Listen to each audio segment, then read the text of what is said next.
सोचने से नहीं मिलते तमन्नाओं के शहर, चलने की जिद भी जरूरी है मंजिल को पाने के लिए।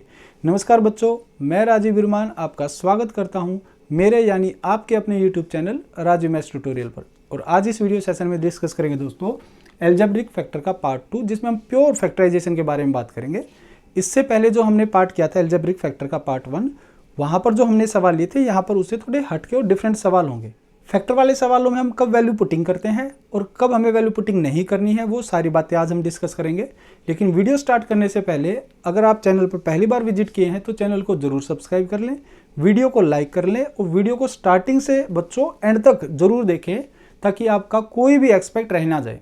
चलिए फिर हम वीडियो को स्टार्ट करते हैं। पहले मैं आपको बता देता हूँ कि भाई फैक्टराइजेशन होता क्या है, यहाँ से हम क्या सीखने वाले हैं और क्या सबसे महत्वपूर्ण आपके लिए जानकारी होगी। देखिए, अगर मैं बात करता हूँ किसी नंबर की, मैं कहता हूँ भाई 20 एक नंबर है, तो आप कहेंगे सर 20 होता 5 गुणा 4, तो आप कहेंगे सर 5 भी 20 का फैक्टर है और 4 भी इसका फैक्टर है। फैक्टर मतलब जो भाग करने वाला नंबर है। तो आप कहेंगे सर 5 से 20 कट जाएगा और 4 से भी कट जाएगा, और जो 5 और 4 को काटेंगे वो 20 को भी काट देंगे, मतलब वो भी इसके 20 के फैक्टर कहलाएंगे। मतलब 5 जो है वो भी 20 का फैक्टर और 4 भी 20 का फैक्टर, ये दोनों इसके फैक्टर है। लेकिन आप ये नहीं कह सकते कि भाई 21 माइनस 1 जो होगा और जो मान लो 17 प्लस 3 है, तो आप ये नहीं कह सकते कि सर ये 21 1 17 3 ये इसके फैक्टर हैं। क्यों? क्योंकि आपने इनको प्लस माइनस में तोड़ा है। तो अगर आप नंबर को गुणा में तोड़ते हैं, प्रोडक्ट फॉर्म में तोड़ते हैं बच्चों, तो आप ये कहेंगे कि सर ये इसके फैक्टर हैं। अदरवाइज आप प्लस माइनस में करेंगे तो इसके फैक्टर नहीं कहलाएंगे। ठीक ऐसे ही आपके जो एल्जेब्रिक एक्सप्रेशन होते हैं या आपके जो पोलिनोमियल होते हैं या जो आपके इक्वेशन होती हैं, आप उनमें ये डायरेक्ट तभी कह सकते हैं कि ये इसके फैक्टर होंगे जब वो गुणा के फॉर्म में होंगे।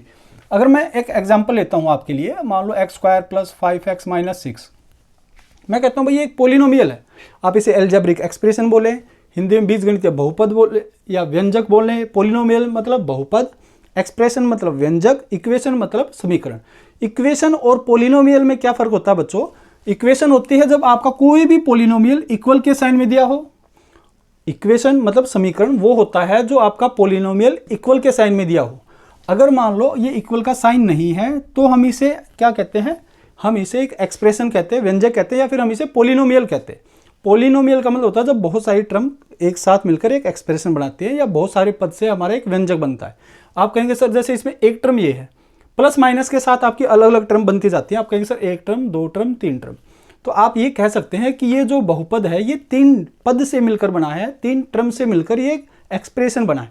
तो ये आपका पोलिनोमियल है, आपका ये एक्सप्रेशन भी है। कितने टर्म का? 3 टर्म का। जो 3 टर्म का पोलिनोमियल होता है उसे हम ट्राइनोमियल कहते हैं। जो 2 टर्म से मिलकर बनता है उसे हम बाइनोमियल कहते हैं। जो 1 टर्म से बनता है उसे मोनोमियल कहते हैं।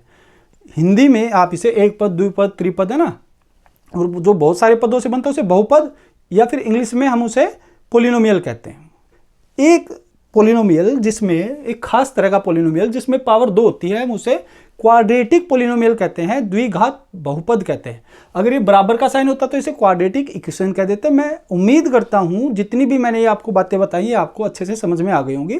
आप डिस्टिंग्विश कर सकते हैं चीज़ों को कि भाई क्वाड्रेट मतलब इक्वेशन क्या होती है, पोलिनोमियल क्या होती है। चलिए फिर अब हम बात करते हैं कि भाई ये जो पोलिनोमियल है मैं इसको कैसे फैक्टराइजेशन की फॉर्म में ला सकता हूँ। तो आप कहेंगे सर ये प्लस माइनस की फॉर्म में है, तो हम ये नहीं कह सकते कि ये जो पोलिनोमियल है बच्चों इसमें ये इसका एक फैक्टर होगा, ये इसका एक फैक्टर होगा, ये इसका फैक्टर होगा। क्यों? क्योंकि ये प्लस माइनस में है। तो इसका मतलब हमें इस पूरी बात को गुणा की फॉर्म में रखना पड़ेगा। देखिए, आपने कभी ऐसे पढ़ा होगा कि भाई x² प्लस 2x प्लस 1, अगर मान लो ऐसे कभी आपको कोई पोलिनोमियल या बहुपद देता है तो आप कहेंगे सर हम इस बहुपद को ऐसे लिख सकते हैं कि भाई x प्लस 1 का होल स्क्वायर। मैं उम्मीद करता हूँ इतनी बात आपको पता होगी। क्यों? क्योंकि ये a प्लस बी का होल स्क्वायर बन रहा है यहाँ पर, है ना। a का स्क्वायर प्लस b का स्क्वायर प्लस 2ab, आप ऐसे लिख सकते हैं। तो आप ये भी कह सकते हैं सर इसका मतलब ये x plus 1 into x plus 1। तो अब आप ये कह सकते हैं सर गुणा की फॉर्म में है तो ये इसका ये फैक्टराइजेशन फॉर्म है, ये इसके फैक्टर कहला सकते हैं, ये इसके फैक्टर है, ये भी इसका फैक्टर, ये भी इसका फैक्टर, लेकिन ये दोनों सेम फैक्टर हैं। तो आप इसे बार बार नहीं बोलेंगे ना कि भाई 4 इसका फैक्टर है, 4 इसका फैक्टर है। तो जब सेम होते हैं तो हम एक ही बार कहते हैं भाई x प्लस 1 इसका एक फैक्टर है। हाँ, आप ये कह सकते हैं कि x प्लस 1 का होल स्क्वायर इसका एक फैक्टर है। देखिए बच्चों, आप कहेंगे ठीक है सर आप इसको भी इसी तरह से गुणा की फॉर्म में लेकर आइए। देखिए, जब भी आपको क्वाड्रेटिक पोलिनोमियल मिलता है बच्चों जिसमें पावर क्या है 2, मैक्सिमम पावर 2 होती है, आपको ऐसी एक इक्वेशन या बहुपद मिलता है, तो आप कहेंगे सर जो स्क्वायर वाली टर्म है और जो कांस्टेंट टर्म। कांस्टेंट टर्म मतलब हिंदी में अचर राशि कहते हैं, और जो आपकी वेरिएबल वाली टर्म होती है हम उन्हें चर राशि कहते हैं, और जो वेरिएबल के साथ नंबर होते हैं उनको हम कोफिशिएंट कहते हैं। ठीक है, मैं उम्मीद करता हूं इतनी बात आपको जरूर समझ में आएगी। गुणांक, कोफिशिएंट को हिंदी में गुणांक कहते हैं। आप कहेंगे ठीक है सर, एक्स स्क्वायर वाली जो टर्म है और जो कांस्टेंट टर्म है जिसके साथ कोई वेरिएबल नहीं होता, वैसे तो वेरिएबल होता है, उसकी पावर 0 होती है, यहाँ पर एक्स की पावर 0 होती है बच्चों, लेकिन 0 पावर होने से इसका मतलब यही हुआ ना कि उसकी कोई पावर नहीं है, मतलब वो नहीं है। तो आप एक्स की पावर 0 रखें या ना रखें उससे कोई फर्क नहीं पड़ता। आप कहेंगे ठीक है सर, तो आप कहेंगे सर जो स्क्वायर वाली टर्म है इसके साथ जो कोफिशिएंट होता है इसका, जब किसी वेरिएबल के साथ कोई नंबर होता है तो उसे कोफिशिएंट कहते हैं। आप कहेंगे सर जो इसका कोफिशिएंट होगा और ये जो कांस्टेंट टर्म है हम इन नंबर को गुणा करते हैं, या फिर आप ये भी कह सकते हैं आप पूरी टर्म को गुणा करो। आप कहोगे सर इसको और इसको गुणा करो तो ये कितना आ जाएगा -6x स्क्वायर। तो आप कहेंगे सर -6 को आप ऐसे मतलब इस नंबर को ऐसे दो टुकड़ों में तोड़ें, ऐसे दो इसके हिस्से करें जिनको जोड़ें या घटाएं तो बीच वाली टर्म मिले, आपको ये x वाली टर्म मिले। तो आप कहेंगे ठीक है सर, तो 3 दूनी 6 होता है, तो जोड़ेंगे तो 5 मिल जाएगा मुझे। जोड़ने घटाने पर बीच वाली टर्म मिलनी चाहिए आपको। ठीक है, आपने कहा सर मिल जाएगा, 3 और 2 5 होता है, लेकिन आपको साथ के साथ ये देखना क्या इनकी गुणा -6 आएगा। आप कहेंगे नहीं सर, 3 दूनी 6 आएगा, लेकिन पॉजिटिव आएगा, नेगेटिव नहीं आएगा। तो इसका मतलब आपने जो सोचा वो गलत है। फिर आपको दूसरे फैक्टर में तोड़ना होगा, तो आप कहेंगे सर 6 कम 6 होता है, जोड़ेंगे तो 7 आएगा, लेकिन घटाने पर 5 मिल जाएगा। बिल्कुल मिल जाएगा। मुझे क्या चाहिए, प्लस का 5 या माइनस का? आप कहेंगे सर प्लस का चाहिए, तो प्लस का चाहिए तो इसको प्लस का रखो, इसको माइनस का ले लो। तो आप यहां से कह सकते हैं कि इसका मुझे वो दो ऐसी टर्म मिल गई जिनको जोड़ने या घटाने पर ये वाली टर्म आ जाएंगी। तो देखना कैसे आएंगी, आप कहेंगे सर लिखो इसको एक्स स्क्वायर। अब यहां पर जो भी टर्म है आप उसके बाद एक्स लगा लेंगे, क्योंकि 6x माइनस एक्स गुणा करेंगे तभी तो 6x स्क्वायर बनेगा माइनस का। आप कहेंगे ठीक है सर, यहां से +6x आ जाएगा क्योंकि पॉजिटिव है, ये नेगेटिव है तो -x आ जाएगा। 1 लगाए या ना लगाए कोई फर्क नहीं पड़ेगा। आप कहेंगे सर यहाँ से -6 एज इट इज।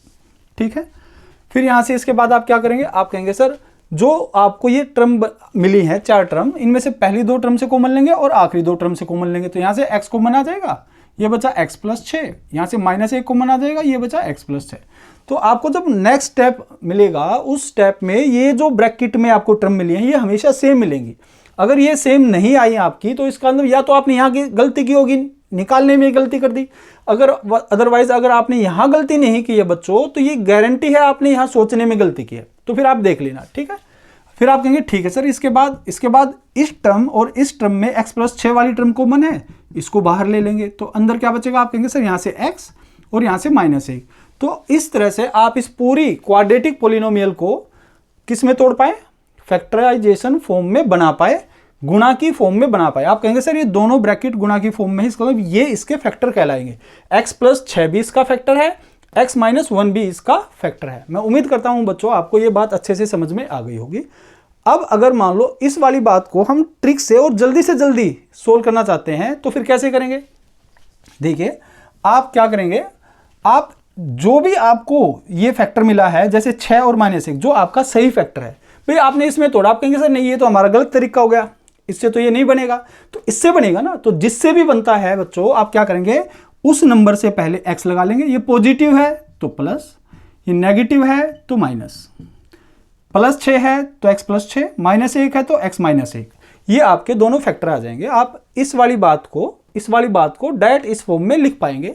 लेकिन ये कब पॉसिबल है, जब एक्स स्क्वायर वाली जो टर्म होती है, जो ये स्क्वायर वाली टर्म होती है बच्चों, इसके साथ सिर्फ क्या हो 1, मतलब उसके साथ कोई भी नंबर ना हो, सिर्फ पॉजिटिव 1 हो। ठीक है, आप कहेंगे ठीक है सर अब 1 आया तो हम ये वाली बात कर लेंगे, लेकिन अगर 1 से अलग कुछ आता है तो फिर हम कैसे सोल्व करेंगे।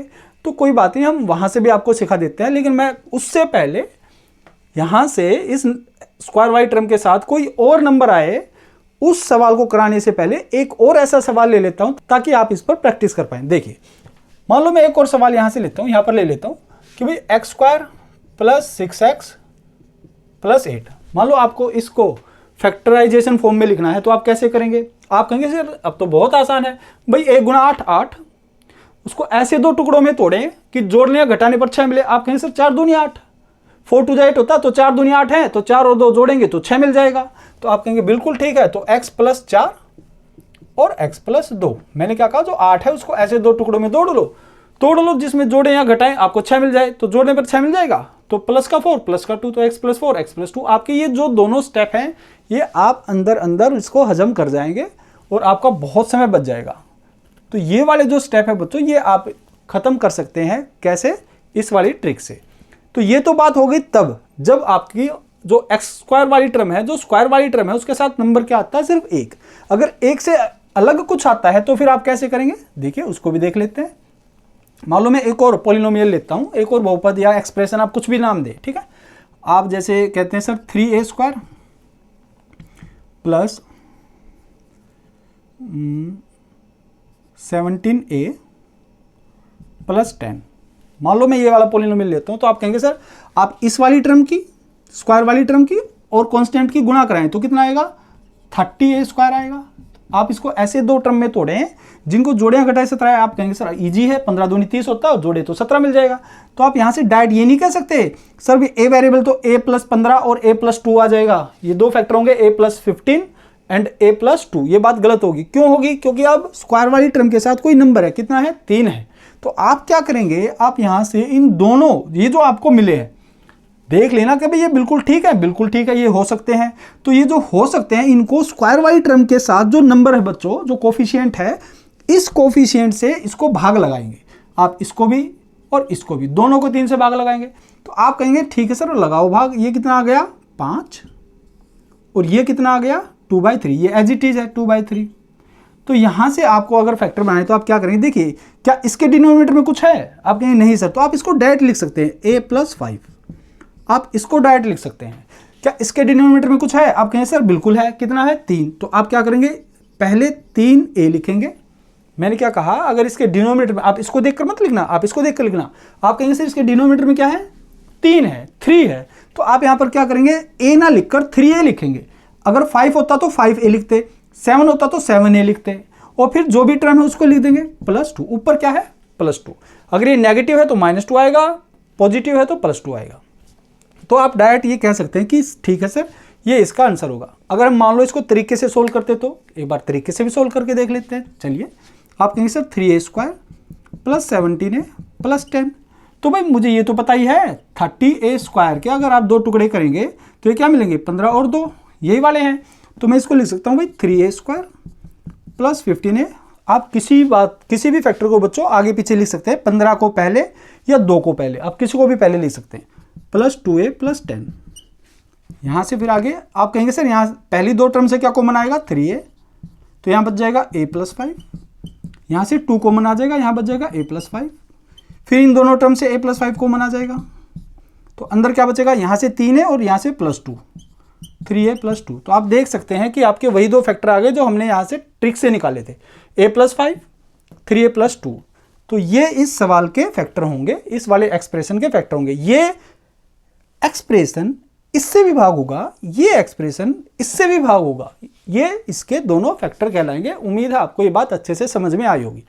चलिए फिर एक सवाल यहां से फिर और ले लेता हूं आपके लिए प्रैक्टिस के लिए। आप मुझे बताइए इसका आंसर क्या होगा। चलिए बताइए कि भाई एक तो मैंने ये लिया, एक मैंने ये लिया इधर से, है ना, एक मैंने इधर से ये ले लिया, एक इधर से ले लेते हैं। चलिए ये बता दो आप कि मान लीजिए अगर ऐसे कभी आ जाए 12a² प्लस 32a प्लस 5, अगर ऐसे लिखा आ जाए तो आप कहेंगे सर 12 पंजे 60 और 60 होता है 30 दूनी 60, है ना, 32 जा, तो आप कहेंगे 30 और 2 32 होता है। तो मैं डायरेक्ट लिख सकता हूँ। कैसे? आप कहेंगे सर 12 से भाग लगाओ। थोड़ा सा मैं इधर लिख देता हूँ 60, 60 को आप 30 और 2 में तोड़ेंगे बच्चों, तो आप कहेंगे सर इसको 12 से भाग लगाओ। क्यों 12 से? क्योंकि a² वाली टर्म के साथ कोफिशिएंट 12 है, तो आप 12 से भाग लगा दो। तो आप कहेंगे सर ये 6 से कट गया, तो ये कितना आ जाएगा? 5/2, और ये 2 से कट गया तो ये आ गया 1/6। तो 5/2 के डिनोमिनेटर में क्या है? आप कहेंगे सर 2 है, तो आप लिखेंगे 2a। वेरिएबल जो आपकी पॉलिनोमियल है या इक्वेशन है, वो जिस वेरिएबल में वही वेरिएबल आएगा, a है तो a आएगा, तो ये आएगा 2a + 5, और यहां पर क्या आएगा? 6a + 1। जो डिनोमिनेटर है उसके साथ वेरिएबल आ जाएगा 6a, और जो आपका न्यूमरेटर है वो एज इट इज साइन के साथ आ जाएगा +1। अगर माइनस है तो -1। तो आप यहां से डायरेक्ट कह सकते हैं कि सर ये इसके फैक्टर होंगे। अब आपका यहां से क्या काम है? आपका ये काम है कि आप इस वाले एक्सप्रेशन को इस तरीके से फैक्टराइज करेंगे और मुझे कमेंट में बताएंगे कि आपका जो आंसर है इस वाले क्वेश्चन का वो 2a + 5 6a + 1 ही है या अलग है। अगर अलग है तो आप मुझे जरूर बताना, मैं उसको नेक्स्ट वीडियो में आपको फिर तरीके से करके भी ज़रूर बताऊंगा। चलिए फिर हम पहले सवाल के साथ शुरुआत करते हैं और देखते हैं कैसे कैसे सवाल एग्जाम में पूछे गए हैं और कैसे कैसे सवाल एग्जाम में आ सकते हैं। चलिए शुरू करते हैं। तो पहला सवाल इस प्रकार है बच्चों, आपको इस अलजेब्रिक एक्सप्रेशन की फैक्टराइजेशन फॉर्म बनानी है, मतलब आपको फैक्टर फॉर्म बनानी है। अगर आपको कभी भी एक्सप्रेशन की फैक्टर फॉर्म बनानी, जो अभी हमने सीखी है लास्ट में, तो अगर गुणा की फॉर्म आप बनाकर सवाल का उत्तर देना चाहते हो तो आप वैल्यू पुटिंग कर सकते हो। लेकिन अगर आपको कोई फैक्टर बताना है, जैसे इसकी जो फैक्टर फॉर्म आएगी उसमें वो भी इसका फैक्टर है, ये भी इसका फैक्टर है, ऐसे होता है ना, तो आप कहेंगे सर अगर सिर्फ कोई एक फैक्टर बताना है तो उस सवाल में अगर आप वैल्यू पुटिंग करते हैं तो वो सवाल आपके लिए हार्ड हो सकता है और शायद हो सकता है कि उस सवाल को करने में आपको समय भी लगे। हो सकता है कि कोई सवाल आसानी से सोल्व हो जाए। वो कुछ कुछ कंडीशंस होती हैं कि कहाँ पर वो लग सकते हैं, कहाँ पर नहीं, वो मैं आपको बताते हुए चलूंगा आगे, ठीक है। आप फिलहाल ये समझिए, जब कोई फैक्टर पूछेगा तो आपको वैल्यू पुटिंग अवॉइड करनी है, और जब फैक्टराइजेशन फॉर्म पूछेगा तो उसमें वैल्यू पुटिंग करनी है, या आप कर सकते हो, वो आपकी इच्छा के ऊपर निर्भर है, ठीक है। जो बच्चे भाई बेसिक मैथ की जानकारी नहीं रखते उनके लिए ये कई बार बातें जो हैं वो आसान हो जाती है, वो वैल्यू पुटिंग से सवाल खत्म कर लेते हैं अपना। लेकिन बेस स्ट्रॉन्ग होना बहुत ज़रूरी है। आप कहेंगे ठीक है सर, अब इस वाले सवाल में मैं वैल्यू पुटिंग कर सकता हूँ, क्यों? क्योंकि मुझे इसकी सिर्फ फैक्टराइजेशन फॉर्म बनानी है। तो आप कहेंगे ठीक है सर रख लो। अब आप कोई भी वैल्यू रखिए, आपका जो दिल करे, 0, -1, 1, 2, जो आपका दिल करे वो रखिए। मैं कहता हूँ 0 रख लो। अगर 0 रखेंगे तो क्या होगा? आप कहेंगे सर ये खत्म हो जाएगा, ये भी खत्म हो जाएगा, ये भी खत्म, ये सारे 0 हो जाएंगे तो सिर्फ 1 बचेगा। तो यहाँ से क्या बचेगा बच्चों? 1। तो आपके रिजल्ट से भी 1 आना चाहिए P और Q को 0 रखने के बाद।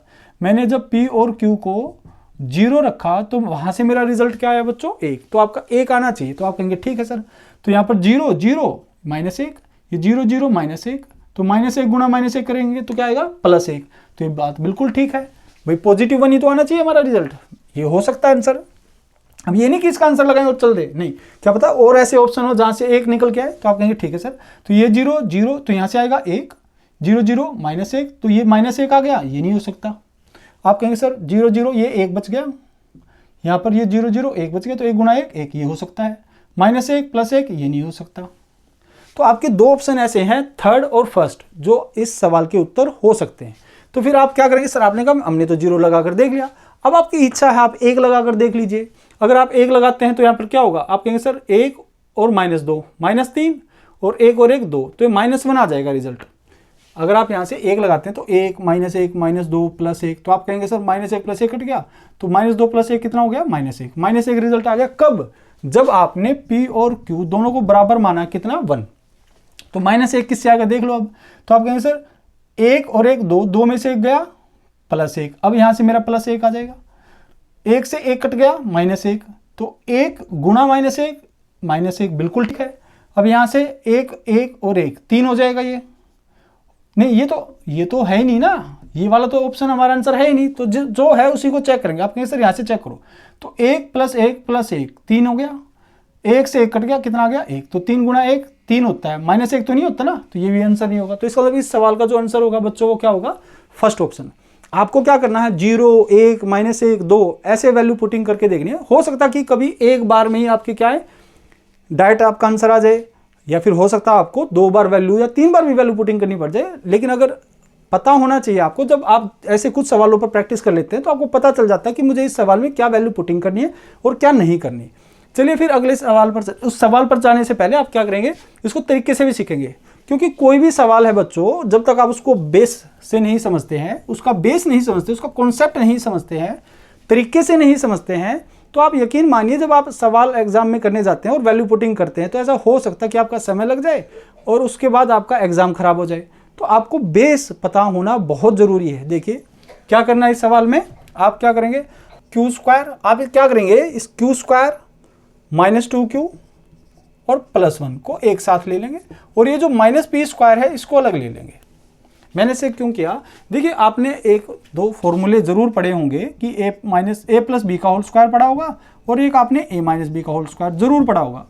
a² + b² + 2ab, या फिर इसका होता है a² + b² - 2ab, है ना। आपको धमका कर, प्यार से, पीट कर, हर तरह से आपको ये फॉर्मूले जरूर पढ़ाए गए होंगे कि भाई a + b का होल स्क्वायर होता है a² + b² + 2ab, a - b का होल स्क्वायर होता है a² + b² - 2ab, और a² - b² का फॉर्मूला होता है a + b and a - b। वैसे तो स्टैंडर्ड फॉर्म में 2ab आगे आएगा, इसमें -2ab आगे आता है। ठीक है, बाइनोमियल डिस्ट्रीब्यूशन से आप जो डेल्टा होते हैं इनके वहाँ से ये सारे फॉर्मूले बना सकते हैं। आप कहेंगे ठीक है सर हमें पता है इनका, तो पता है तो आप मुझे बताओ क्या मैं यहाँ से q² -2q और +1 को एक साथ ले सकता हूँ? आप कहेंगे सर ले सकते हैं, इसमें कोई बड़ी बात नहीं है। तो -p² मैंने अलग रख लिया। तो मुझे ये ध्यान से देखकर बताओ क्या ये जो फॉर्म है इन दोनों में से किसी एक की फॉर्म है क्या? आप मुझे बताओ अगर मैं a की जगह q ले लेता हूँ और b की जगह 1 ले लेता हूँ तो क्या मेरा q-1 का जो होल स्क्वायर है बच्चों वो यही आएगा भाई, इसका स्क्वायर ये आएगा, -1 का स्क्वायर +1 होगा। और 2ab से क्या जाएगा -2ab का भाई 2 गुणा q गुणा 1 तो क्या आएगा -2q। तो आप कह सकते हैं इसका सर ये इसी की फॉर्म है, ये -p²। तो अब ये किसकी फॉर्म बन गई? ये a² -b², इसकी फॉर्म बन गई। ये क्या होता है, एक बार जोड़ दो एक बार घटा दो दोनों टर्म को। तो आप कहेंगे सर एक बार इन दोनों को जोड़ दो, दोनों को जोड़ेंगे तो क्या आएगा भाई q-1 + p, और घटाएंगे तो q-1 में से क्या घटाना है -p। तो आप ध्यान से देखकर बताएं क्या ये q-1 + p q-1 + p आगे पीछे अरेंज हो सकते हैं, उसमें कोई बड़ी बात नहीं है। आप कहें सर ये तो है इधर q-1 - p q-1 - p, बिल्कुल यही इस सवाल का सही उत्तर है। मैं उम्मीद करता हूँ आपको ये बात समझ में आ गई होगी। मैं क्या बता रहा हूँ कि आप इनको आगे पीछे अरेंज कर सकते हैं, इतनी बड़ी बात नहीं है। ये p + q-1 या q-p q-p-1 आगे पीछे लिखने में क्या हर्ज है? कोई हर्ज नहीं है। तो ये इसका तरीका है। अब अगला सवाल क्या कहता है देखिए, अब आप इसको अगर तरीके से करना चाहें तो बिल्कुल यही तरीका इसमें लग जाएगा। आप कहेंगे सर 25 और माइनस यहाँ से कॉमन ले लीजिए, क्योंकि मुझे साफ दिख रहा है कि ये p² यहाँ से p² + q² + 2pq। ठीक है, ये जो है ये p + q का होल स्क्वायर बन गया। तो कई बार तो वैल्यू पुटिंग से हमारे सवाल पहले ही सोल्व हो जाते हैं। भाई 25 को मैं क्या ले सकता हूँ बच्चों, 5 का स्क्वायर।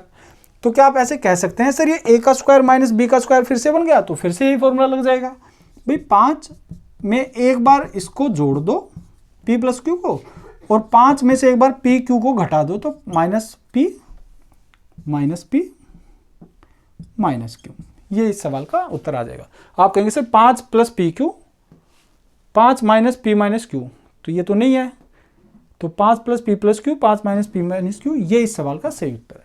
आप कहेंगे क्या सर इसमें वैल्यू पुटिंग कर सकते हैं? बिल्कुल कर सकते हो। आप क्यों कर सकते हो? क्योंकि इसमें आपको फैक्टराइजेशन फॉर्म बतानी है, आपको ये फॉर्म बतानी है। अगर ये पूछा होता ना इसमें से कोई इसका एक फैक्टर बताओ, तो या तो ये उत्तर होता फिर, या फिर ये उत्तर होता। अगर कोई एक फैक्टर पूछता है, अगर पूरी फॉर्म पूछी है तो आप वैल्यू पुटिंग करो। अगर कोई एक फैक्टर पूछा है तो फिर आपके लिए थोड़ा सा सवाल करना मुश्किल हो जाएगा। देखिए फिर अगर वैल्यू पुटिंग करते हैं तो आप कहेंगे सर कुछ भी रख लो। मैं 2 रख लेता हूँ आपकी बार। अगर मैं 2 रखता हूँ तो आप बताऊँ यहाँ से क्या आएगा। देखिए अगर मैं यहाँ पर 2 रखता हूँ तो आप कहेंगे सर 25। मैंने क्या किया, मैंने p और q को बराबर क्या मान लिया, 2। तो आप कहेंगे सर यहाँ से आएगा 25 25 -2 का स्क्वायर 4 -2 का स्क्वायर 4 -2 गुणा 2 गुणा 2 -8। तो ये आ जाएगा 8 और 8 16 -16, 25 में 16 का कितना आएगा बच्चों, 9 आएगा। तो इसका मतलब आपका रिजल्ट भी 9 आना चाहिए p और q की वैल्यू 2 रखने पर। आप कहेंगे सर ठीक है, 2 और 2 4 और 5 9, 2 से 2 कट जाएगा 5, 9 × 5 = 45, नहीं हो सकता। यहाँ पर 2 और 2 4 और 5 9, 2 और 2 4 -4 + 5 1, 9 गुणा 1 हो सकता है 9 आ जाएगा। आप कहेंगे सर 2 से 2 कट गया 5, 2 से 2 कट गया 5, 5 × 5 = 25, नहीं हो सकता, 9 आना चाहिए। आप कहेंगे सर 2 से 2 कट गया 5, 2 और 2 4, 5 में से 4 गया 1, तो 5 गुणा 5 आ गया, लेकिन आना चाहिए 9, तो ये भी नहीं हो सकता। सवाल का उत्तर क्या है, बी ऑप्शन इस सवाल का सही उत्तर है। मैं उम्मीद करता हूँ आपको जितना भी आपको फैक्टराइजेशन के बारे में बताया गया है कि भाई कैसे फैक्टर करते हैं, कैसे हम फैक्टराइजेशन फॉर्म बनाते हैं, और कैसे हम वैल्यू पुटिंग करते हैं, किन सवालों में वैल्यू पुटिंग करेंगे और किन में नहीं। चलिए फिर और ऐसे सवाल देखते हैं जहाँ पर आप वैल्यू पुटिंग नहीं कर सकते, या फिर आगे ऐसे सवाल भी आएंगे जहाँ पर फैक्टर भी पूछेगा और हम वैल्यू पुटिंग कर भी पाएंगे। चलिए फिर अगले सवालों पर चलते हैं। अब इन सवालों में बच्चों आपको क्या करना है, देखिए इसमें वन ऑफ द फैक्टर्स, भाई इसके जो फैक्टर आएंगे उनमें से कोई एक फैक्टर आपसे पूछा गया है और वो ऑप्शन में दिया गया, वो आपको ढूंढकर निकालना है। तो जब भी ऐसा आता है कि आपको कोई एक फैक्टर निकालना है तो उसमें वैल्यू पुटिंग करना थोड़ा सा मुश्किल हो जाता है। अदरवाइज आप क्या करें, आप लगाओ इसमें वैल्यू, तो यहाँ से जो भी आपका रिजल्ट आएगा, यहाँ से जो भी रिजल्ट आएगा आपको क्या करना है, वही वैल्यू जो आपने यहाँ पर मानी है वही वैल्यू आप यहाँ पर पुट करेंगे, और यहाँ से जो आपके रिजल्ट आएंगे उससे ये वाला रिजल्ट डिवाइड होना चाहिए, तभी तो फैक्टर कहलाएगा। तो आप कहेंगे सर यहाँ पर जो रिजल्ट आएगा इस रिजल्ट से, इनके रिजल्ट से ये डिवाइड होना चाहिए जो रिजल्ट आएगा। तो अगर ये डिवाइड मान लो इससे भी हो गया, इससे भी हो गया, इससे भी हो गया, तो फिर क्या करेंगे आप? कहेंगे सर चलो इससे नहीं हुआ तो ये नहीं हो सकता, लेकिन 3 तो हो सकते हैं। फिर आप कोई और वैल्यू रख कर देखेंगे, फिर आप चेक करना जो रिजल्ट आएगा वो इन 3 में से किससे होगा। अगर मान लो 2 से हुआ तो फिर आप कोई और वैल्यू रख के देखेंगे, या फिर आप डायरेक्ट इसको तरीके से करने की कोशिश कीजिए। देखिए क्या आप क्या कहेंगे, सर मुझे इसका फैक्टर निकाले, तो फैक्टराइजेशन फॉर्म बनाओ इसकी। भाई a प्लस ये x प्लस वाई का होल क्यूब, तो x प्लस वाई का होल क्यूब इस आपने पढ़ा ही होगा। a प्लस बी का होल क्यूब क्या होता है? a cube plus B cube plus 3ab plus into में a प्लस बी। इसके लिए एक और होता है भाई a cube plus 3a square B plus 3ab square plus b cube, ठीक है। और ये माइनस बी का होल क्यूब होता है, ये भी शायद आपको पता ही होगा, कोई बात नहीं। अगर नहीं भी पता तो मैंने यहाँ पर रिजल्ट आपको दिए हैं। तो मैं यहाँ पर इसको ओपन करता हूँ, a प्लस बी के होल क्यूब के फॉर्म को x प्लस वाई के होल क्यूब की फॉर्म को। तो आप कहेंगे सर ये आ जाएगा a का क्यूब मतलब x का क्यूब प्लस y का क्यूब प्लस 3xy ब्रैकेट में x प्लस वाई। हमने इसको इस वाली फॉर्म में बना लिया। यहाँ पर क्या लिखा? माइनस, अब ब्रैकेट को खोल लेंगे तो क्या आएगा? Minus X cube minus Y cube. तो minus X cube minus Y cube plus Y cube से कट जाएंगे। तो यहाँ से आपका क्या बचा? 3xy ब्रैकेट में x प्लस वाई। अब आप कह सकते हैं डायरेक्ट कि सर देखो ये सब कुछ गुणा में है, 3 गुणा x गुणा वाई गुणा x प्लस वाई, तो ये सारे इसके फैक्टर, 3 भी फैक्टर है, x भी फैक्टर है, y भी फैक्टर है, 3x भी फैक्टर है, 3y भी फैक्टर है, 3xy भी फैक्टर है, x प्लस वाई भी फैक्टर है, ये सब इसके फैक्टर हैं। तो इनमें से कौन सा ऑप्शन में दिया है? तो जो इसको डिवाइड करेगा वो इसका आंसर। तो बताओ इसको कौन डिवाइड करेगा? आप कहेंगे सर 3xy डिवाइड करेगा, ये इस सवाल का उत्तर है, ये इसका फैक्टर कहलाएगा। चलिए अब अगले सवाल पर आते हैं बच्चों। इसमें भी वही फैक्टर पूछा, अगर फैक्टर पूछा तो आप डायरेक्ट सवाल को सोल्व करें, या फिर आप लगा लगा कर देखिए ऑप्शन, कोई बात नहीं, आप करके देख सकते हैं। आप कहेंगे ठीक है सर अब इस वाले सवाल में देखिए भाई यहाँ पर जो 2xy है, तो 2xy है तो मैं कोशिश करूंगा भाई इसको x स्क्वायर और y स्क्वायर को ढूंढने की, तो ये ऑलरेडी मुझे मिल गया। तो आप कह सकते हैं भाई x square plus Y square minus 2xy, ये तो मैंने इकट्ठे ले लिए, और ये जो माइनस जेड स्क्वायर मैंने इसको अलग रखा, ठीक है। तो आप कहेंगे सर यहाँ से ये जो है ये a square plus B square minus 2ab वाली फॉर्म बन गई, तो हम इसको लिख सकते हैं x माइनस वाई का whole square, a minus B का होल स्क्वायर है ना, माइनस जेड स्क्वायर। यहाँ से आप कहेंगे सर ये a का स्क्वायर माइनस बी का स्क्वायर, फिर वही फॉर्म बन गई, तो a plus B a minus B. तो आप कहेंगे सर यहाँ से ये आ जाएगा x, एक बार जोड़ लेंगे x माइनस वाई के साथ z को, एक बार x माइनस वाई के साथ बच्चों z को जोड़ेंगे, और एक बार हम x माइनस वाई में से z घटाएंगे, तो ये इसकी फैक्टराइजेशन फॉर्म आ जाएगी। अब इसको कौन डिवाइड कर रहा है बताओ इनमें से? आप कहेंगे sir x minus Y plus Z, इनमें से कौन सा फैक्टर यहाँ पे दिख रहा है आपको? ये दिख रहा है x minus Y plus Z, बिल्कुल इस सवाल का उत्तर होगा। चलिए अब इस सवाल पर आते हैं। आप कहेंगे सर ये CHSL 2011 में पूछा गया सर, इसलिए सारे सवाल देखो, ये CTET में पूछा गया, ये भी CTET में पूछा गया, इससे पहले सवाल भी CTET में पूछे। तो CTET 2 जो CTET 2 होता है, जो 6 to 8 क्लास के टीचर्स के लिए आपका एग्जाम कंडक्ट कराया जाता है, उसमें तो ये सवाल आते ही आते हैं। लेकिन आप ये देखिए ये आपका SSC SI 2012 में पूछा गया सवाल है, ये आपका SSC CHSL 2011 में, और आगे आगे जब कठिन सवाल आएंगे तो CDS वाले सवाल भी आपको देखने को मिलेंगे। देखिए आप कहेंगे सर अब की बार सम पूछा गया, तो जब सम भी पूछा जाता है तो भी आपको तरीके से सोल्व करना है, ठीक है। आप वैल्यू पुटिंग को अवॉइड करेंगे।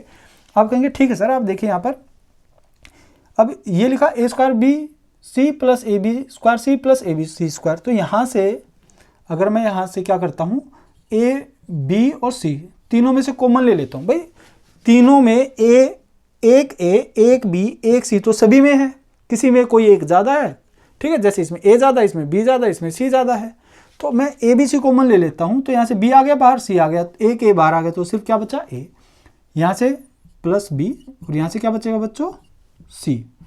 यहाँ से मैं इसका जो सम निकालूंगा, sum of all factors, sum of factors या सम ऑफ ऑल फैक्टर्स, तो आप कहेंगे सर एक फैक्टर तो इसका ये है, क्योंकि मैं ऑप्शन के हिसाब से बता रहा हूँ, अदरवाइज इसका ये ए बी फैक्टर है, ये बी बी, ये सी बी, ये A B B C A C A B C, ये सब इसके फैक्टर, क्योंकि गुणा में है ना। तो आप कहेंगे ठीक है सर कोई बात नहीं, ए बी सी इसका एक फैक्टर है, एक ये फैक्टर है, एक ये फैक्टर है, प्लस इन दोनों को जोड़ो इसको, और जब इसको जोड़ूंगा तो इसको जब जोड़ रहे हैं तो ब्रैकेट लिखे या ना लिखे, a प्लस बी प्लस सी। मैं कहता हूँ ये वाली ब्रैकेट लगाएं या ना लगाएं कोई फर्क नहीं पड़ता। तो इस सवाल का उत्तर क्या होगा बच्चों? फर्स्ट ऑप्शन इसका सही उत्तर है। मैं उम्मीद करता हूँ आपको ये बातें अच्छे से समझ में आ गई होंगी। चलिए फिर हम अगले सवालों पर चलते हैं, और अब हम थोड़े मुश्किल सवालों की ओर बढ़ते जा रहे हैं। उम्मीद करूंगा कि आपको सवाल बहुत अच्छे लगेंगे। अगला सवाल इस प्रकार है बच्चों, the expression this has one factor which is, आपको इस व्यंजक का एक गुणनखंड बताना है।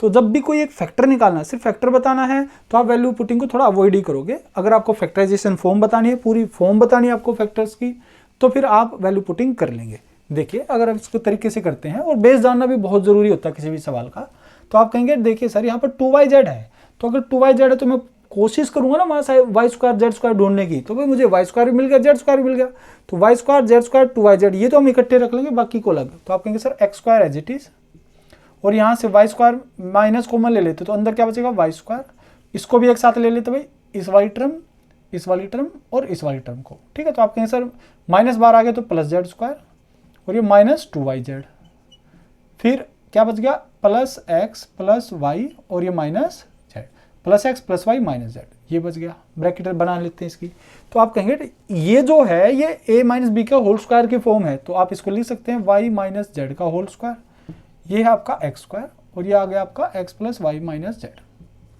यहाँ से आप मुझे बताओ क्या ये A square minus B square की फॉर्म नहीं है? बिल्कुल है। तो आप इसको एक बार जोड़ लें X plus Y minus Z, और एक बार घटा लें एक्स में से ये वाली term minus Y plus Z, जब घटाएंगे तो ये माइनस का आएगा वाई और जेड प्लस का हो जाएगा, plus X plus Y plus minus Z. अब आप कहेंगे सर इस टर्म में, अब ये तो पूरी गुणा की फॉर्म है ना, लेकिन कंप्लीट एक्सप्रेशन अभी आपका गुणा में नहीं बना है, तो आप ये नहीं कर सकते, सिर्फ फैक्टराइजेशन फॉर्म है। आप कहेंगे सर ये तो गुणा में हो गया, लेकिन ये आपका अभी भी पॉजिटिव फॉर्म में है ना, प्लस वाली टर्म में, तो आप कहेंगे ठीक है सर हम क्या करेंगे इस टर्म और इस टर्म में देखेंगे क्या कॉमन है। आप कहेंगे sir x plus Y minus z, x plus Y minus Z ये भी कॉमन आ जाएगा, तो यहाँ पर क्या बचेगा, आप कहेंगे sir x minus Y plus z ये बचेगा, और यहाँ से पूरा बाहर आ जाएगा तो 1 बचेगा। तो अब आप ध्यान से देखिए, अब आपकी कंप्लीट फॉर्म फैक्टर फॉर्म बन चुकी है, आपकी गुणा की फॉर्म बन चुकी है, तो ये भी इसका फैक्टर है, ये भी इसका फैक्टर। कौन सा ऑप्शन सवाल में है? तो आप कहेंगे sir x minus Y plus z plus 1, ये इस सवाल का सही उत्तर है। उम्मीद करता हूँ आपको ये तरीका समझ में आया होगा। चलिए फिर इस सवाल को करते हैं। अब आप कहेंगे सर ये तो ऑलरेडी फैक्टर फॉर्म में है, भाई ये वाली बात भी गुणा में है, ये भी गुणा में है, और ये सब गुणा में है, तो ये सारा ही फैक्टर फॉर्म में है। लेकिन बच्चों जो आपको ऑप्शन मिले थे उन ऑप्शन में इनमें से कोई भी नहीं है, डायरेक्ट इनमें से कोई भी आपका ऑप्शन नहीं है, तो आप डायरेक्ट नहीं बता पाएंगे कि ये इसके फैक्टर होंगे।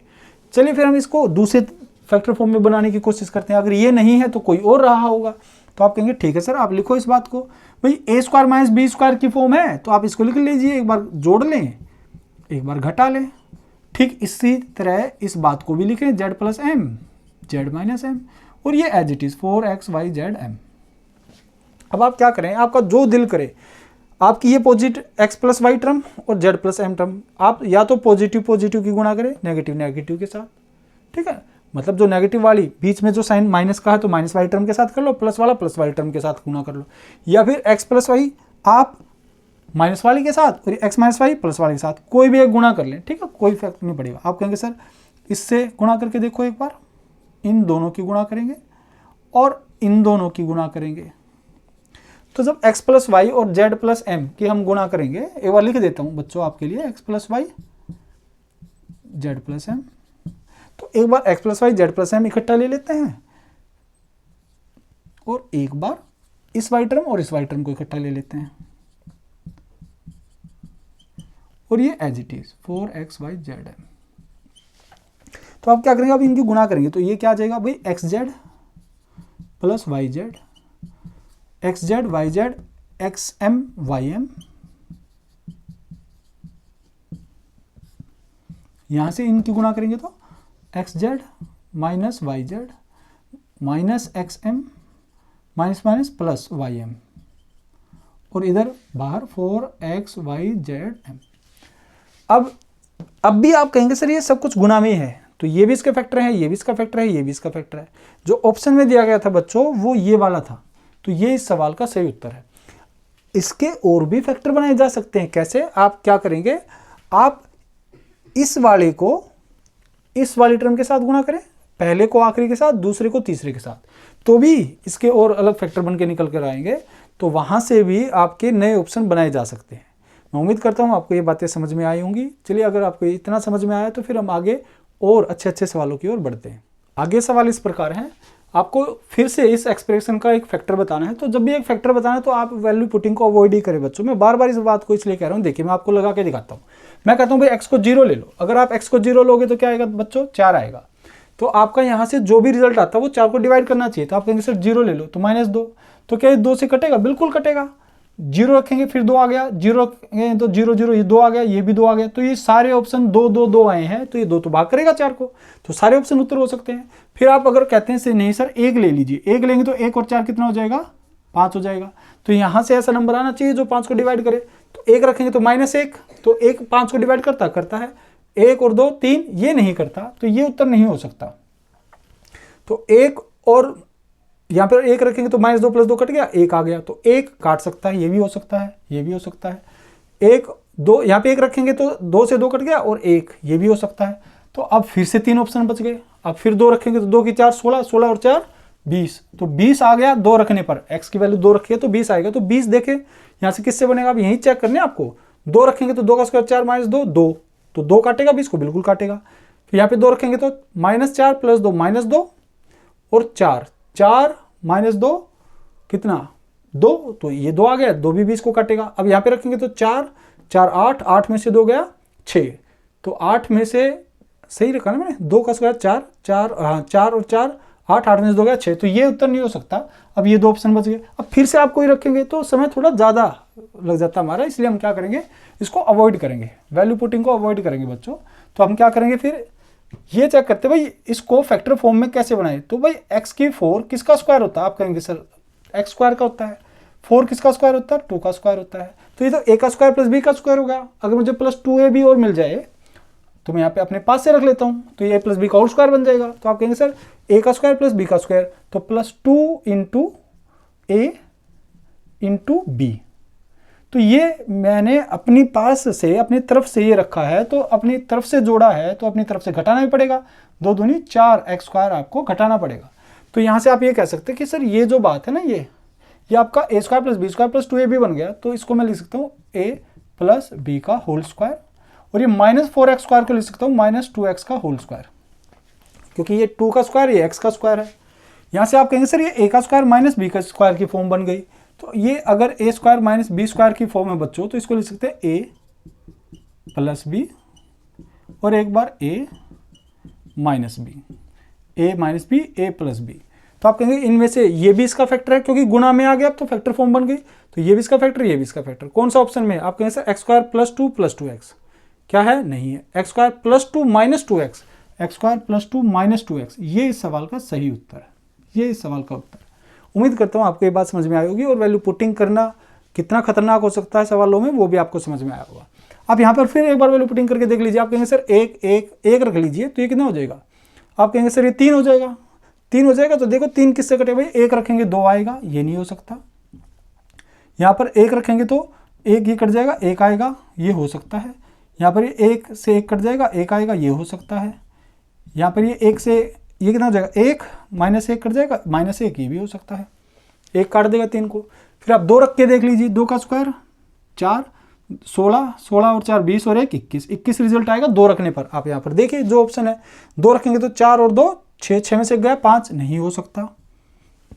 2 4 4 और में से 2 गया 2, 2 में से गया 1, हो सकता है। फिर ये 2 का स्क्वायर 4, 4 में से 3 गया 1, ये भी हो सकता है। तो आप बार बार ऐसे रख कर देखेंगे तो आपका समय बहुत खराब होता है दोस्तों, और आपका एग्जाम खराब होने की पूरी संभावना रहती है। तो आप तरीके से एक बार इस सवाल को जरूर समझें। आप कहेंगे ठीक है सर, वरना फिर आप कोई वैल्यू रखिए, फिर चेक कीजिए ये किससे भाग होगा। आप कहेंगे ठीक है सर, एक काम कीजिए, आप इसको तरीके से कीजिए। अगर हम इसको तरीके से करते तो आप कहेंगे सर x की 4 ये होता है x स्क्वायर का होल स्क्वायर, और जो 1 है ये 1 का स्क्वायर होता है। अब आप मुझे चाहिए भाई ये a का स्क्वायर + b का स्क्वायर, तो मुझे चाहिए +2ab। अगर +2ab चाहिए तो मैं क्या करूँगा, 2 × में x स्क्वायर और × में 1, ठीक है, × में 1, ये पॉइंट नहीं, ये इंटू है, मल्टीप्लाई। तो ये मैंने अपनी तरफ से रखा है, तो मैं अपनी तरफ से जोड़ूंगा अभी। तो आप कहेंगे सर यहाँ पर आ जाएगा -2x स्क्वायर, ये -2x स्क्वायर आएगा, और ये जो +x स्क्वायर है ये अलग से, ये मैंने अलग रख लिया। तो यहाँ से ये जो बात है दोस्तों, ये आपकी क्या बन जाएगी, ये आपकी बन जाएगी a + b का होल स्क्वायर। यहाँ पे a क्या है, x स्क्वायर, b क्या है 1, और यहाँ पर ये क्या आ गया -2x² + x² -x²। ये फिर से a² - b² की फॉर्म बन गई है। तो इसको दोबारा से लिख लेंगे भाई, एक बार जोड़ लेंगे a² plus b, a plus b, और एक बार a - b। तो आप कहेंगे सर ये भी इसका फैक्टर है, ये भी इसका फैक्टर है। देख लीजिए आप ऑप्शन में क्या है। तो x² + 1 + x नहीं है, x² + 1 - x है, ये है x² + 1 - x। आगे पीछे अरेंज कर सकते हो ब्रैकेट में, ठीक है। तो आप कहेंगे सर इस सवाल का उत्तर सी ऑप्शन है। चलिए फिर अगले सवाल पर चलते हैं।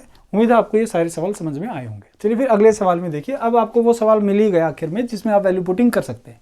अब आप देखिए इसमें क्या फैक्टर पूछा गया, नहीं, आपको इसको फैक्टराइज करना है, इसकी फैक्टर फॉर्म बनानी है। तो कभी भी फैक्टर फॉर्म बनानी है बच्चों, तो आप डायरेक्ट वैल्यू पुटिंग कर सकते हैं। चलिए इस सवाल में अगर वैल्यू पुटिंग करें तो या तो एक बार में आंसर आ जाएगा या फिर दूसरी बार वैल्यू पुटिंग करने पर जरूर आ जाएगा। देखिए आप अगर मान लो यहाँ पर x0 लेते हैं, अगर आप क्या लेते हैं, इफ x क्या है 0, अगर x 0 है तो रिजल्ट क्या आएगा, आप कहेंगे सर 0 0 0, तो रिजल्ट क्या आएगा 6 आएगा।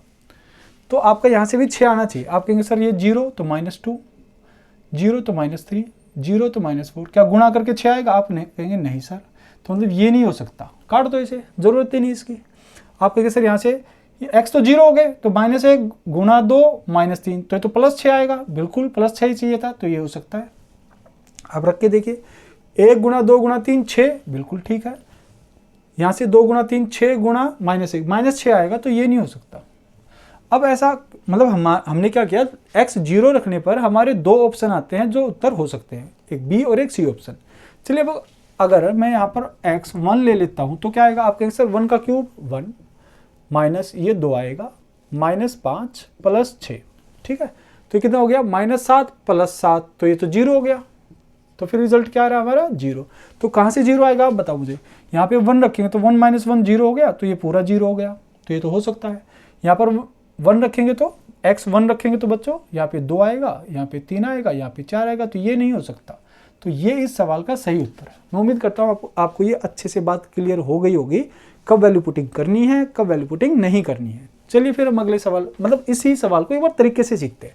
आप कहेंगे ठीक सर ये बात हमें समझ में आ गई, अब तरीके से सीखे। तो अब आप यहाँ पर इस बात को दोबारा लिखे x³ - 2x² - 5x + 6। क्या मैं इस 2x² को बच्चों, भैया क्यूबिक पोलिनोमियल है, तो क्यूबिक पोलिनोमियल में हम डायरेक्ट अगर करने जाएंगे तो हो सकता है सवाल आपका कठिन हो। तो हम क्या करेंगे, इसमें कोई ना कोई तिकड़मबाजी करेंगे। हम क्या करेंगे, इस 2x² को दो बार दो टर्म में लिख लेंगे, -x² - x²। आप कह सकते हैं सर -2x² का मतलब होता है -x² - x²। मैंने इसको बस ब्रेक कर लिया, तोड़ लिया, बाकी एज इट इज -5x + 6। यहाँ से मैं क्या करता हूँ, यहाँ से माइनस कॉमन ले लेता हूँ। तो आप कहेंगे सर यहाँ से तो इन दो टर्म से क्या कॉमन आ गया बच्चों, यहाँ से आप कहेंगे सर x² कॉमन आ गया, तो अंदर क्या बचा x - 1, ठीक है, यहाँ से। और यहाँ से मैंने माइनस कॉमन ले लिया, तो यहाँ अंदर क्या बचेगा x² + 5x - 6। अब याद कीजिए यही पॉलिनोमियल मैंने आपको ब्रेक करके दिखाया था, इसको फैक्टर फॉर्म में बनाकर दिखाया था। तो आप फिर वही करेंगे, कैसे, आप कहेंगे सर 1 गुणा -6 को ऐसी दो टर्म में तोड़िए जिनको जोड़े या घटाए 5 आए, तो 6 एकम 6 और इसको माइनस ले लो। तो आप कहेंगे सर इनकी गुणा भी -6 आएगी और इनको जोड़ेंगे तो 7 आएगा। 6 और 1 7 होता है ना, 6 और 1 7 होता है, और घटाने पर ये 5 मिल जाएगा। तो इसलिए मैंने क्या किया, भाई मुझे +5 चाहिए था, तो +5। मुझे अगर पॉजिटिव टर्म चाहिए तो जो बड़ा फैक्टर उसको पॉजिटिव रखेंगे, छोटे वाले को नेगेटिव रखेंगे। तो आप कहेंगे सर 6 - 1 5 बन जाएगा। तो आप यहाँ से डायरेक्ट लिख सकते हैं कि भाई इसके आगे x लगाओ, x + 6 एक फैक्टर होगा और x - 1 एक फैक्टर होगा। अब बार बार उस बात को मैं ऐसे लिख कर नहीं दिखाऊंगा स्टेप में, वो मैं आपको पहले ही सिखा चुका हूँ।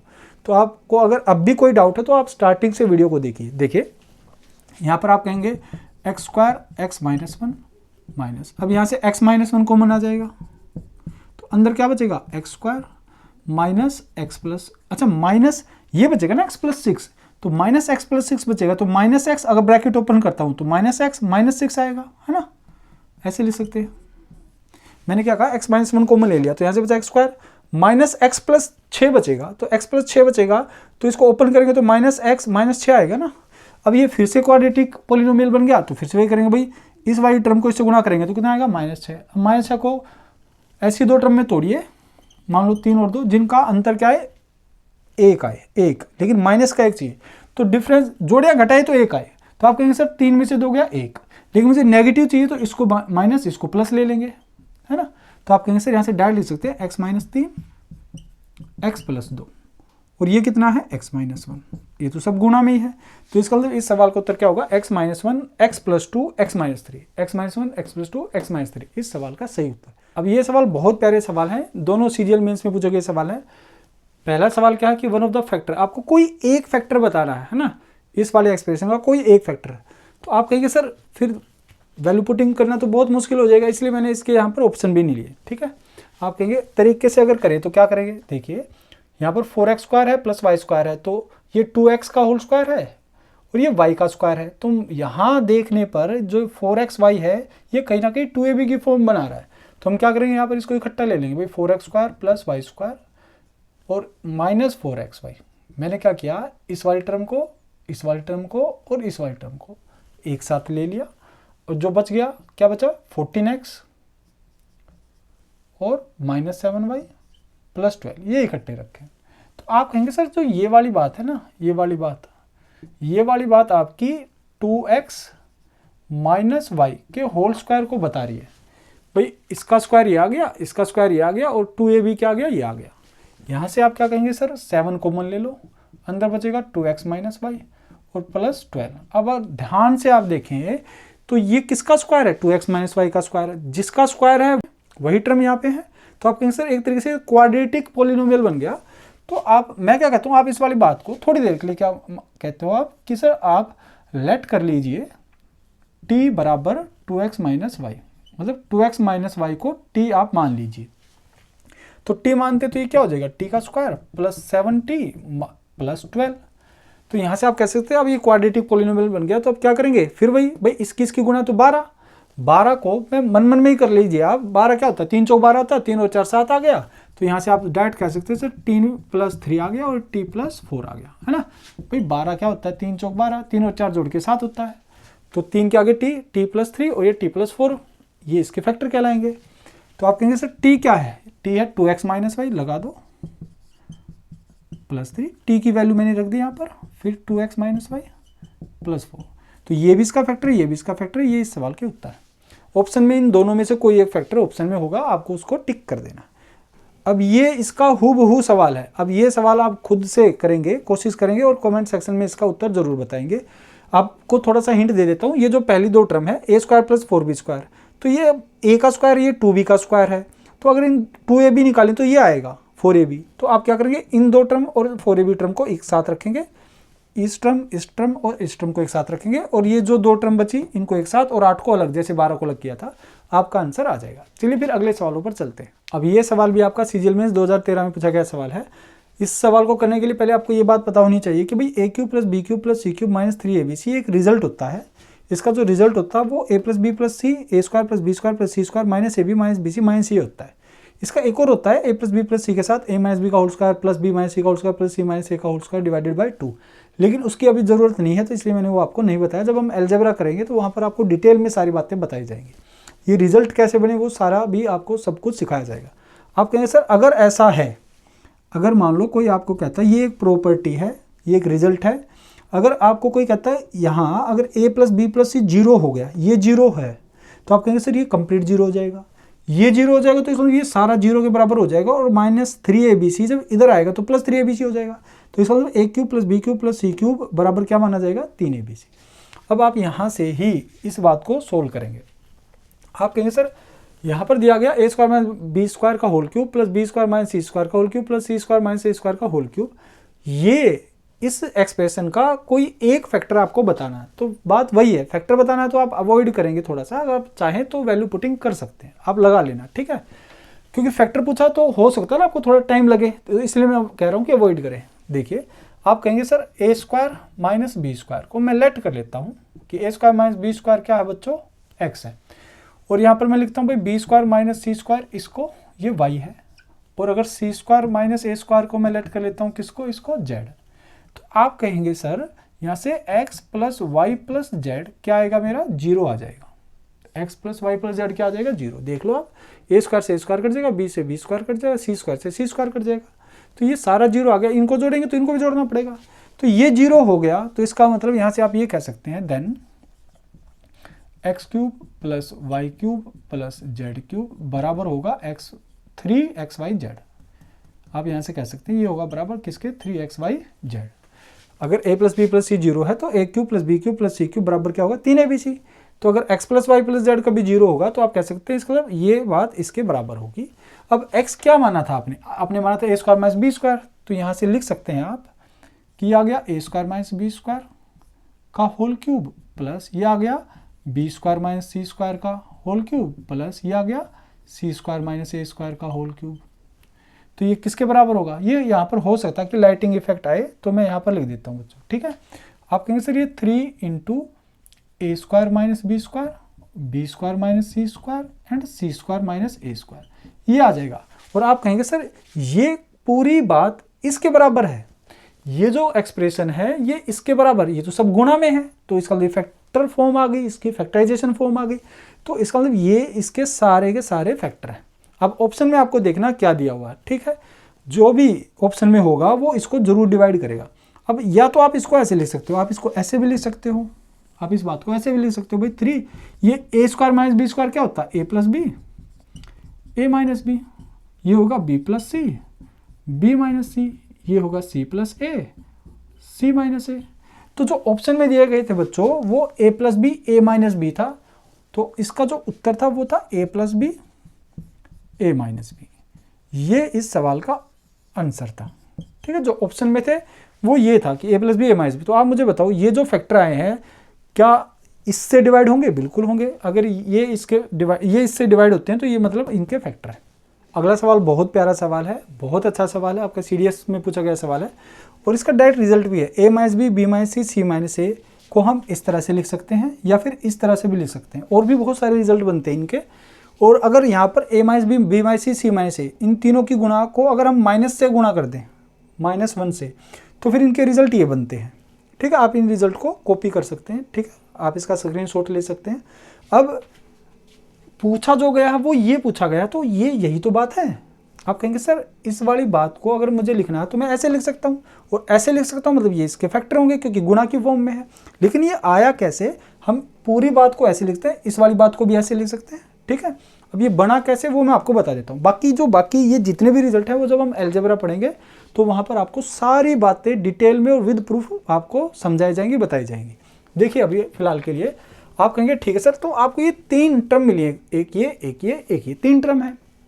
तो आप कहेंगे सर किसी 2 टर्म को सोल्व कर लीजिए, एक टर्म को एज इट इज रखें। भाई इसको मैं ऐसे ही रखता हूँ प्लस मैं क्या करता हूँ इन दोनों को सोल्व कर लेता हूँ। आप क्या करेंगे अब यहाँ से ये as it is x y square minus z square, आप क्या करें इन दोनों टर्म में से माइनस एक्स स्क्वायर को मिले। अब जरूरी नहीं माइनस एक्स स्क्वायर को मिले, आप सिंपल प्लस एक्स स्क्वायर ले लीजिए, उससे कोई फर्क नहीं पड़ेगा। हो सकता है आपके 1-2 स्टेप बढ़ जाएंगे बस, और कुछ नहीं। आप कहेंगे सर यहाँ से माइनस एक्स स्क्वायर कॉमन ले लीजिए यहाँ से इन दोनों टर्म से, तो क्या आएगा, आप कहेंगे sir minus x square common ले लिया तो अंदर बच गया वाई। जब माइनस बाहर लेते तो साइन बदल जाते हैं, ये माइनस है तो प्लस हो जाएगा, ये प्लस है तो माइनस हो जाएगा। और एक्स स्क्वायर बाहर लिया तो क्या बच गया अंदर जेड।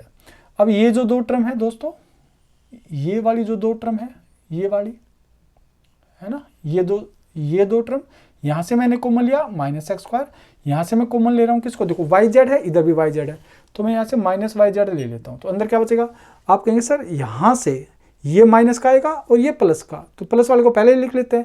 भाई एक वाई बाहर आ गया, जेड आ गया बाहर, तो क्या बचा वाई पॉजिटिव, यहाँ से नेगेटिव, वाई बाहर आ गया, जेड आ गया, एक जेड बच गया, ठीक है।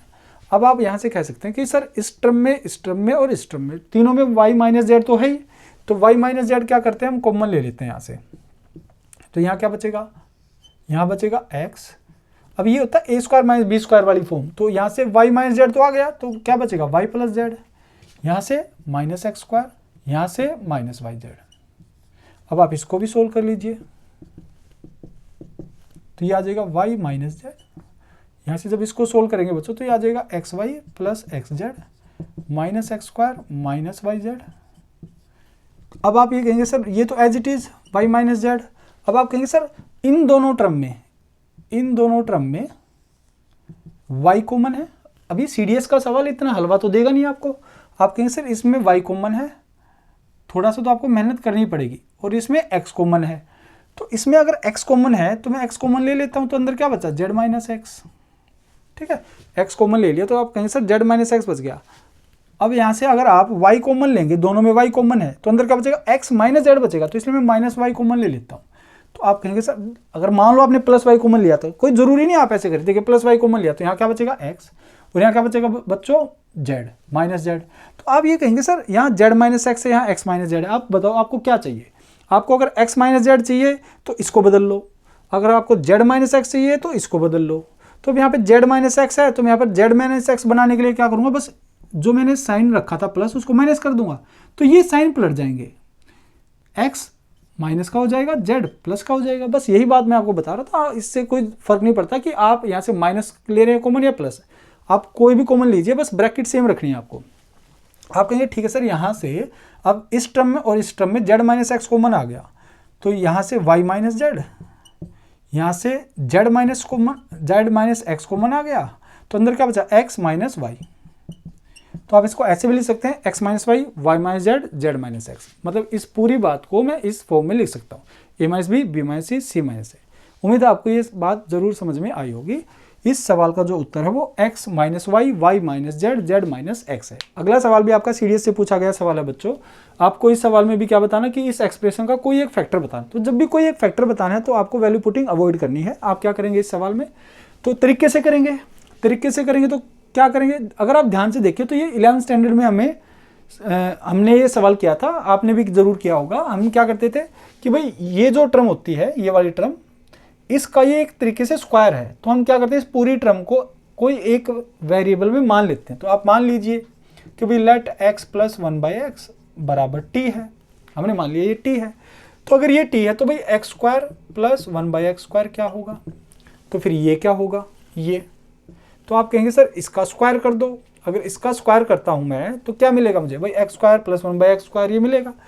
तो उसमें क्या होगा, देखिए मैं इधर बता देता हूँ थोड़ा, चलो कोई बात नहीं। आप कहेंगे सर इसका स्क्वायर कर दो, तो ये क्या आएगा, x square plus 1/x square plus 2 into x into 1/x। तो ये x से x कट जाएगा और बराबर में t स्क्वायर। तो मुझे ये चाहिए, अगर मुझे ये चाहिए तो ये +2 इधर जाएगा, -2 हो जाएगा, तो ये आ जाएगा t का स्क्वायर -2। आगे से आप ऐसे याद रखना कि अगर आप ध्यान से देखें कि ये इसका स्क्वायर है, इसका स्क्वायर ये है, अगर इसका डायरेक्ट स्क्वायर ऐसे मुझे मिल रहा है तो आप इसका स्क्वायर कर दो, ये प्लस है तो -2, माइनस है तो +2 कर देना, ठीक है।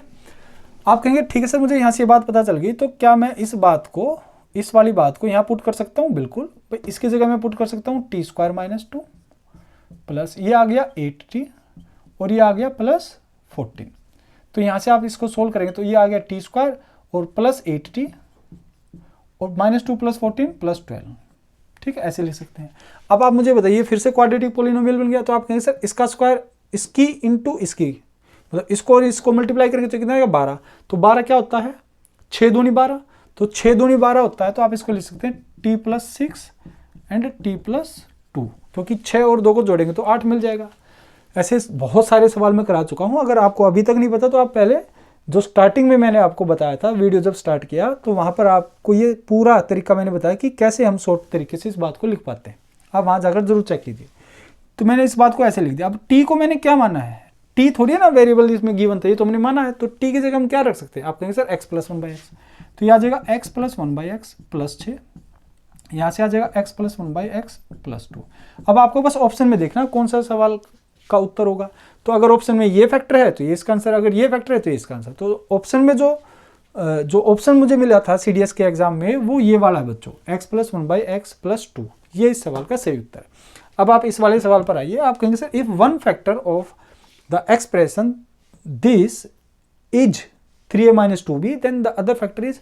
अब इस सवाल को ध्यान से देखिए, इसमें एक फैक्टर तो पूछा गया है बच्चों, लेकिन एक फैक्टर गिवन भी है। इसका मतलब कहीं ना कहीं इस एक्सप्रेशन के कोई 2 फैक्टर रहे होंगे। तो एक फैक्टर आपसे पूछा गया, एक फैक्टर आपको दे दिया, तो आप मुझे ध्यान से थोड़ा सा सोच कर बताइए, अगर मैं इस फैक्टर की जो मुझे फैक्टर निकालना है उसकी गुणा करूं, अगर गुणा करूंगा तो मुझे ये एक्सप्रेशन मिलेगा। आप कहेंगे ना, देखो अगर मैं कहता हूं भाई 20 के 4 × 5, मैं अगर 20 को ऐसे लिख सकता हूं, तो आप ये कहेंगे ना सर ये भी इसका फैक्टर, ये भी इसका फैक्टर है। तो आप ये कह सकते हैं ना कि भाई 20 का ये एक फैक्टर है 4, ये आपको दे दिया। तो और पूछता कि मुझे दूसरा फैक्टर बताओ, ये वाला बताओ, तो मैं ये कह सकता हूँ ना भाई, जो फैक्टर दिया है और जो पूछा है उनकी गुणा करेंगे तो मुझे यही एक्सप्रेशन मिल जाएगा। आप कहेंगे सर बिल्कुल, तो आप ये इसका मतलब यहाँ पर वैल्यू पुटिंग कर सकते हो। मैं ये आपको समझाना चाहता हूँ। हम कब वैल्यू पुटिंग कर सकते हैं? जब सिंपल एक फैक्टर पूछा हो और कुछ ना दिया हो तो फिर थोड़ा अवॉइड करना। अगर फैक्टराइजेशन फॉर्म पूछी हो तो वैल्यू पुटिंग करेंगे, अगर कोई एक फैक्टर देकर और दूसरा पूछ ले तो भी कर लेंगे। तो आप कहेंगे ठीक है सर वैल्यू पुटिंग करते हैं, तो क्या करेंगे? कोई भी आप एक वैल्यू रख लिए। चलिए मैं यहाँ पर क्या करता हूँ, 1 रख लेता हूँ। अगर मैं 1 रखता हूँ तो क्या आएगा? ये आ जाएगा 3, ये 3 और 2 5, 3 गुणा 5 15। ये आ जाएगा कितना? लिख लेते हैं एक बार, 15 है ना, ये 15 ही आ गया डायरेक्ट, ये आ गया 15। और यहाँ से आप कहेंगे सर 2 गुणा 4 8 माइनस 8, ये आ गया 15 और 8 माइनस करेंगे तो कितना आ गया? 7। इसका मतलब ये जो एक्सप्रेशन का रिजल्ट आया है, इस एक्सप्रेशन का रिजल्ट इसकी और इनकी रिजल्ट की गुणा होगी। देखिए अब यहाँ से देखिए, ये 3 और 2, 3 में से 2 गया कितना? 1। मैंने ए और बी को क्या माना है बच्चों? ए और बी को मैंने 1 माना है। अगर यहाँ नहीं दिख रहा तो कोई बात नहीं, मैं यहाँ लिख देता हूँ। मैंने ए और बी को बराबर क्या माना है? 1। ये मैंने माना है। यहाँ पर लगाया तो मेरा रिजल्ट 7 आ रहा है। अब इसमें लगाएंगे और इसमें लगाएंगे और उनकी गुणा क्या आनी चाहिए? 7 आनी चाहिए। तो आप कहेंगे सर यहाँ से तो 1 आ गई, 1 लगाने पर। यहाँ से देखो अब 1 आ गई तो इस यहाँ से 7 बनना चाहिए, 7। तो क्या यहाँ से 7 बनेगा? आप कहेंगे सर 1 1, अच्छा सी भी है ना, तो मैंने सी को भी माना है ना, सी को भी 1 माना। तो आप कहेंगे सर यहाँ से 1 2 3, 3 दूनी 6, नहीं हो सकता। यहाँ से 1 लगाएंगे तो 3, यहाँ से 2 और 2 4, 3 और 4 7, ये हो सकता है। ये नहीं हो सकता, ठीक है, ये नहीं हो सकता पहले वाला। यहाँ पर लगाएंगे तो 3, यहाँ लगाएंगे तो 2 से 2 कट जाएगा और 3 बचेगा, तो ये नहीं हो सकता, 7 आना चाहिए। आप कहेंगे सर यहाँ पर लगाएंगे तो ये 2 कट जाएंगे और 8 आएगा, तो ये भी नहीं हो सकता। इसका सवाल का उत्तर सिर्फ यही है। मैंने क्या समझाया आपको कि कभी अगर आपको ऐसे मिले कि एक फैक्टर दे रखो और दूसरा पूछ रखो, तो आप जो दे रखा फैक्टर और जो पूछा है उनमें जो वैल्यू पुटिंग करेंगे उनकी गुणा इस एक्सप्रेशन के रिजल्ट की गुणा के बराबर होगी। चलिए अगर आप ऐसे नहीं तरीके से करना चाहते हैं तो कैसे करेंगे? फिर इसको तरीके से करते हैं। देखिए आप कहेंगे सर इस वाली बात को एक बार लिख लो गुणा में। आप कहेंगे sir 3a into 3a 9a², मैंने इसको इससे गुणा किया, प्लस 3 दूनी 6ac minus 4b² minus 4bc। मैं इस बात को ऐसे लिख सकता हूँ। फिर उसके बाद आप कहेंगे सर अगर इस एक्सप्रेशन का ये एक फैक्टर है, अगर इस एक्सप्रेशन का ये एक फैक्टर है तो क्या मैं ये कह सकता हूँ, इसको इस फैक्टर से जब हम भाग लगाएंगे तो मेरा रिमाइंडर 0 आएगा, तो फिर इससे कट जाएगा। भाई मैं कहता हूँ 20 है, अगर मैं 20 का कहता हूँ 4 एक फैक्टर है बच्चों, तो जब 20 को 4 से भाग लगाएंगे तो ये कट जाएगा, तो रिमाइंडर क्या आएगा? 0 आएगा, है ना। अगर आपको यहाँ नहीं दिख रहा तो यहाँ बता देता हूँ। भाई 20 है, 20 को अगर मैं 4 से भाग लगाऊंगा तो आप कहेंगे सर 5 पे जाएगा और ये कट जाएगा, 0 रिमाइंडर आएगा। तो ये इसका अगर फैक्टर है तो 0 रिमाइंडर आता है, और ये जो आएगा ये भी इसका फैक्टर कहलाएगा, क्योंकि 5 से भाग लगाएंगे तो भी कटेगा ना 20। आप कहेंगे ठीक है सर इससे भाग लगा तो जो भी क्वेश्चन आएगा वो इसका फैक्टर हो जाएगा। तो अब आप क्या करेंगे? आप 3a को 9a² बनाने की कोशिश करेंगे। तो कैसे बनेगा? आप कहेंगे सर 3a को किससे गुणा कर दो? 3a से गुणा कर दो, तो इसकी गुणा ये आ जाएगा 9a²। अब इसकी भी इससे गुणा करनी, इस पूरे को गुणा करना पड़ेगा इससे। तो माइनस 2b को 3a से गुणा करेंगे तो क्या आएगा? Minus 6a। तो कहीं पे a है? नहीं है, तो यहाँ पे लिख लो minus 6a, ab minus 6ab है, कहीं ab नहीं है तो अलग से लिख लो। तो अब इसके साइन पलट देंगे, माइनस ये प्लस, ये कट जाएगा, ये आ गया 6ac, यहाँ से माइनस 4b² और ये माइनस 4bc प्लस 6ab। अब आप क्या करेंगे? अब आप इसको 6ac बनाएंगे 3a को, तो 3a को अगर 6ac बनाना चाहते हो तो आपको प्लस 2 चाहिए, a तो है, c भी चाहिए। तो अब आप इसको गुणा करेंगे तो आ जाएगा 6ac, फिर माइनस 2b को इससे गुणा करेंगे तो माइनस 4bc, तो यहाँ पर आ जाएगा माइनस 4bc। अब ये साइन पलट जाएंगे, प्लस का माइनस, माइनस का प्लस। ये साइन तभी पलटने हैं जब ये नहीं कटते हैं, अगर कटते हैं तो फिर तो सीधा ही काट लेंगे। आप कहेंगे से यहाँ से आ गया माइनस 4b², ये भी कट जाएगा प्लस माइनस, यहाँ से आ गया प्लस 6ab। अब आपको चाहिए 4b² माइनस 4b², तो कैसे आएगा? ये प्लस है ये माइनस है, तो पहले तो माइनस की गुणा करेंगे। फिर 3 से मुझे कितना बनाना है? 4, तो 4 बनाना है, तो एक काम करते हैं ना, हम इस 4b² को यहाँ से बनाने की, क्योंकि 3a से 4b² बनाना थोड़ा मुश्किल हो जाएगा, तो हम क्या करते हैं, हम 6ab बनाने की कोशिश कर लेते हैं। 6ab, अगर मैं 6ab बनाने की कोशिश करूँगा 3a से, तो आप कहेंगे सर 3a से 6ab कैसे बनेगा? प्लस 2b से गुणा कर दो, तो 3 दूनी 6 ए बी बन जाएगा। तो आप कहेंगे सर ठीक है, इस पूरे को गुना करो, तो 3a को इससे गुना करेंगे तो ये आ गया प्लस 6b, और माइनस 2b को गुना करेंगे प्लस 2b से आ गया माइनस 4b स्क्वायर। साइन पलट जाएंगे बच्चों इनके, प्लस और ये माइनस, तो ये कट जाएगा, ये कट जाएगा, कितना आ गया रिमाइंडर 0। अगर रिमाइंडर 0 आ गया तो ये इसका मतलब इसका फैक्टर होगा 3a plus 2c plus 2b। ये रहा 3a, आगे पीछे लिख सकते हैं प्लस माइनस में, 3a plus 2b plus 2c। बहुत अच्छा सवाल था, उम्मीद है आपको बहुत पसंद आया होगा, आपको समझ आया होगा। अगर नहीं कोई गुंजाइश रही तो आप इस पार्ट को दोबारा जरूर देखिए। चलिए फिर अगले सवाल पर चलते हैं, और ये आखिरी सवाल आपका बहुत बेहतरीन सवाल है। आप इस सवाल को खुद से करने की एक बार जरूर कोशिश कीजिएगा, मैं अगले पार्ट में इस सवाल का सोल्यूशन आपको दूंगा। चलिए फिर अगले सवाल पर चलते हैं। तो ये वो आखिरी सवाल बच्चों जो आपको खुद से करना है, और कमेंट सेक्शन में इसका आंसर जरूर बताना है। अगर आपसे नहीं भी होता है, जो कि मैक्सिमम चांसेस है बच्चों से नहीं होगा, क्योंकि ये बहुत बेहतरीन बहुत प्यारा सवाल है जो CDS में पूछा गया सवाल है, कोई बात नहीं, हम इसका जो सोल्यूशन वो नेक्स्ट वीडियो में जरूर आपको अवेलेबल कराएंगे। अब जो फैक्टर है वो आपका खत्म हो चुका है, अब आपका नया टॉपिक स्टार्ट होगा, reminder, HCF, LCM, square root, perfect, जो भी स्टार्ट होगा उस वीडियो सेशन में आपको इसका सोल्यूशन जरूर आपको दे देंगे। अब सवाल को मैं एक बार समझा देता हूँ। सवाल क्या है कि ये जो एक्सप्रेशन है, ये इस एक्सप्रेशन का एक फैक्टर है, ये एक फैक्टर है किसका, इसका। तो आपको ये बताना तो फिर P और Q की वैल्यू क्या होगी। तो ये जो P और Q वेरिएबल, इसकी वैल्यू क्या होगी। P आपका 6 आएगा और Q आपका 25 आएगा। आप इसको खुद से करने की जरूर कोशिश कीजिएगा। चलिए फिर आज की वीडियो में इतना ही बच्चों। आप ऐसे ही हमेशा हंसते खिलखिलाते रहें, आपके चेहरे पर सदैव ऐसी मुस्कान बनी रहे। आप अभी तक मेरे साथ बने रहे, उसके लिए आपका बहुत बहुत धन्यवाद, शुक्रिया, नमस्कार।